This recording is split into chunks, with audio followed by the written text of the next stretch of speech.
everyone. Welcome to today's show. My name is Spencer Walsh. You're listening to the Spencer Walsh Show. Everyone, thank you so much for joining us today. We really appreciate it. As always, we are back with you on a Saturday night, episode 183 of the Spencer Walsh Show. Here's what we got going on tonight. We got a brand new and top quality mix coming for you today with new music from Lil Wayne.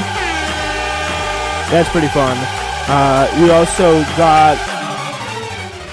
also got a discussion of his new album and what the hell is Kanye gonna do tonight. We'll take a look at the new SNL episode coming out tonight and the possibility Kanye West shocks the world with new music. Is it going to be better than his last relatively mediocre album last time? Also, Brett Kavanaugh hearing the thing that really the country is talking about. Also, by the way, I didn't realize this happened until like literally now. Elon Musk is out as Tesla's CEO and chairman. We're going to take a look at that. It's a Spencer Walsh Show. Alright, yeah, we got a lot of great mix coming for you today. And we got a new album out. It's The Carter 5. Track list out. And it was really something that's turning up the, really heating up and burning up the airwaves here at this point. Everyone's playing it. It's, right now, I mean, I guess Billboard... I mean, it's doing pretty well on Billboard. I would guess it's doing quite all right on Billboard at the moment. Yeah, so Lil Wayne ponders life's deep questions at the Carter 5. So it's going to be very interesting to see what he's doing. And I mean, I really don't know. And let's see on the Billboard 200, where is he? Kamikaze still on top. Cry Pretty, and then the Carter 5 hasn't even hit the stage yet. So we don't know yet. It hasn't been out for weeks. It's only been out for a few days. But Hot 100, this is for songs. Girls Like You is at the moment. Haven't even have any songs made. Oh, we'll give it a week. I guess it hasn't come out. It's the week of September 29th at the moment. So yeah, and Drake is knocked off the top. Kill Shot by Eminem is debuted at number 3. Of course, that's his diss, which is pretty cool. It's good to see so many rap songs, so many quality beats up there. We got Taste up there, some Eminem stuff. Pee-pee, got that wet. I shouldn't sing that, but yeah. Anyway, that's all we got going on. Yeah, the Carter 5 still going on, and I really do think here that it's a little Lil Wayne, and Lil Wayne, I mean, he's not really my favorite type of character, but I mean, I haven't really always loved his stuff over the years. But I mean, there are some definitely some really good songs in this one. I personally, the ones I'm highlighting is the one with the late XXXTentacion, rip him, obviously. The Carter 5. Let's see, the Mona Lisa one. It's a very interesting. I think the lyrics are better than the song there. But yeah, Don't Cry, Let It Fly. Excuse me, Let It Fly. Also, yeah. So the ones with X, Kendrick, then Let It Fly. We're gonna play. We can also play probably Dedicate. Dedicate was a pretty good one. It had a nice intro to it. It was a very, very good. So it's good to see that. And a lot of these songs were recorded a long time ago because this is after various lawsuits, and it took 5 years to make, 5 years through many lawsuits. And let's read a little bit from the Rolling Stone about this, because it's very interesting, this kind of history of this entire situation. The long convoluted road. This is the article by Elias Light on this issue on Rolling Stone. So yeah, the long convoluted road to Lil Wayne's The Carter 5 can be demonstrated by the contrasting trajectories of two songs on the album Famous and Deem It. Famous was an oldie. The sentimental rap ballad was produced by Lizana Ace Harris and Shama Joseph in 2014. That year, the two succeeded in placing a song with Nicki Minaj, which in turn helped them establish a relationship with Young Money Entertainment, the label co-founded by Lil Wayne. They managed to cut several songs with the rapper, who was preparing to release the 5th installment in his career-defining The Carter series. But then everything came to the halt, says Harris. At last minute, we found out through a public announcement that Wade and Birdman fell out. As a result, Famous spent 4 years on the shelf, stuck in purgatory, along with the next Carter project. Which is pretty incredible, because the fact that they can get away with this, because obviously he had a lawsuit with Birdman, who I think co-founded the label, and the thing about this album, the context of this album, I think I'm going to read for you the editor's notes on Apple Music, because I think it's actually very interesting there. The Carter 5. So yeah, probably maybe more than any other rapper in history, Lil Wayne's output is defined by franchises.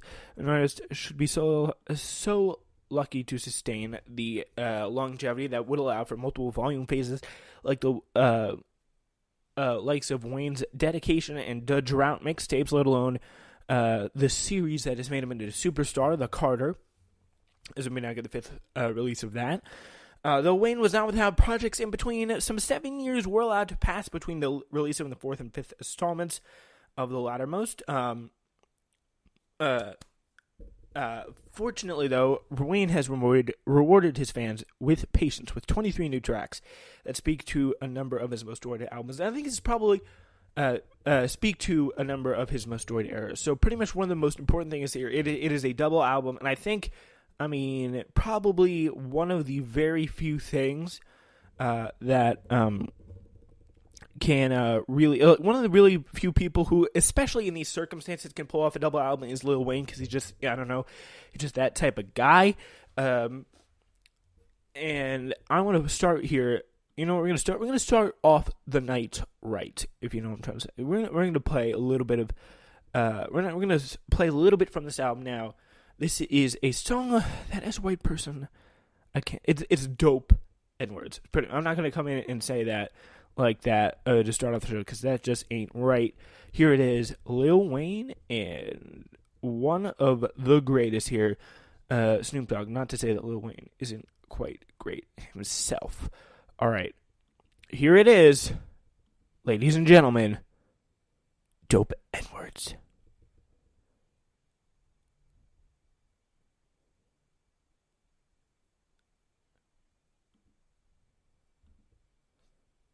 And obviously that is a little bit of an awkward pause, because I tried to play the song and it didn't work.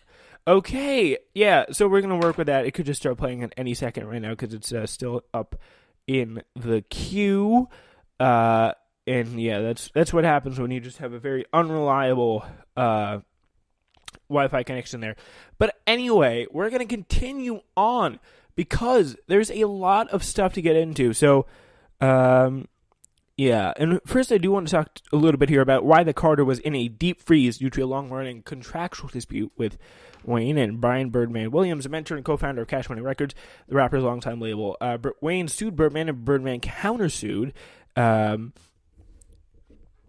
tweeted, "I'm a prisoner, and so is my creativity. Cash Money insisted everything was fine. The two men settled their differences this summer, and Wayne became the sole owner of his imprint, Young Money, and was finally able to release the Carter 5. And by the way, I do believe Kanye, we talked about this whole thing was going to come out next week. Kanye's new album, Yandi, was going to come out next week. And we're going to talk for a little bit later on the show about that. And apparently, I'm not really too sure about the situation, but apparently he has decided to not release it tonight out of respect for Lil Wayne. We've been through it, and to try not to step his album like he thinks he did Drake's. But personally, I really don't mind him doing that. I don't think it's a big deal at all. But yeah, by necessity, the Rolling Stone article continues. The lengthy gestation period for this album meant that Wayne and his associates kept having to update old music that sounded modern, hip-hop, fashionable sounds come and go so rapidly. A lot of times, it's just a matter of changing kicks and snares to make sure it's not 2012, but it's 2018. Who co-produced one of the 3 songs on... says Ben Billions, who produced 3 songs on the Carter 5. One of his albums, Open Letter, was originally intended for the 2014 version of the album.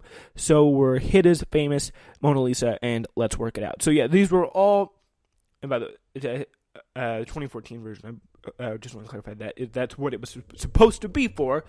Yeah, and that is what is going on there with that. And it's really quite incredible that they, out of all it's a very kind of unprecedented situation that in music, like, they've had to wait that long to release some kind of an album in that nature. So, yeah, and it's also like it's really kind of a sucky situation, but it definitely puts them in a weird position that they haven't had to, he hasn't even really been able to release a project he's just been limited to just appearing on DJ Khaled's music, which kind of sucks for him, but, alright, apparently it's letting me play music now. It just tried to play a little bit, like a second of Famous there, but it's not letting me play the Carter 5, which sucks. Yeah. It just doesn't want me to play. You know what we're going to do? We're going to try something else. Yeah, so what we're going to do is we're going to play, yeah, this is going to be Lil Wayne XXX Tentacion new album, The Carter 5.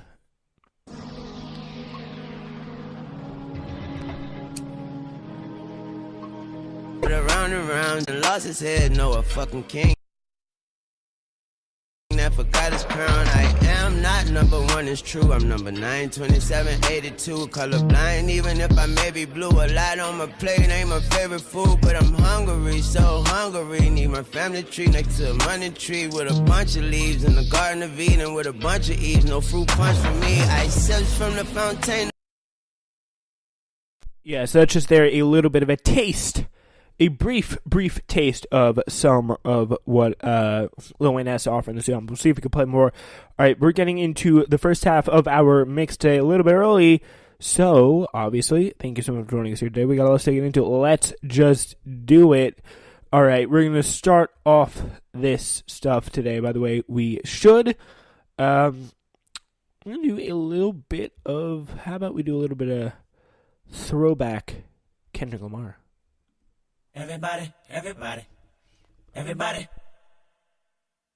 sit your bitch ass down and listen to true motherfucking story told by Kendrick Lamar. Under peer pressure, Kendrick Lamar. Good Kid, Mad City on the Spencer Walsh Show.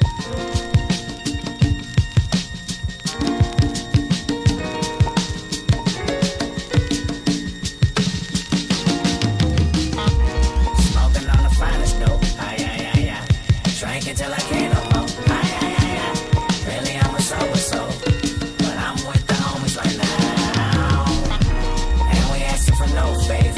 Rush a nigga quick to laugh about it later. Really, I'm a peacemaker, but I'm with the homies right now. And mama used to say, one day it's gonna burn you out. One day it's gonna burn you out. One day it's gonna burn you out. One day it's gonna burn you out. I'm with the homies right now.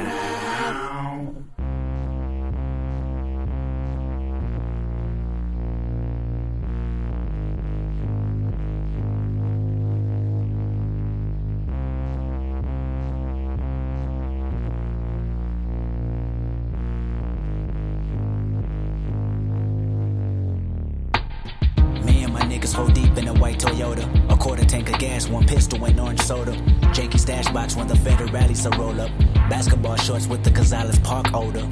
We on the mission for bad bitches in trouble. I hope the universe love you today. Cause the energy we bring is sure to carry away a flock of positive activists and fill their body with hate if it's necessary. Bumping cheesy first album looking distracted. Speaking language only we know, you think it's an accent. The windows roll down, all I see is a hand pass it. Hotboxing like George Foreman, grilling the masses of the working world. We pulled up on a bunch of working girls and asked them what they working with. Look at me, I got the blunt in my mouth.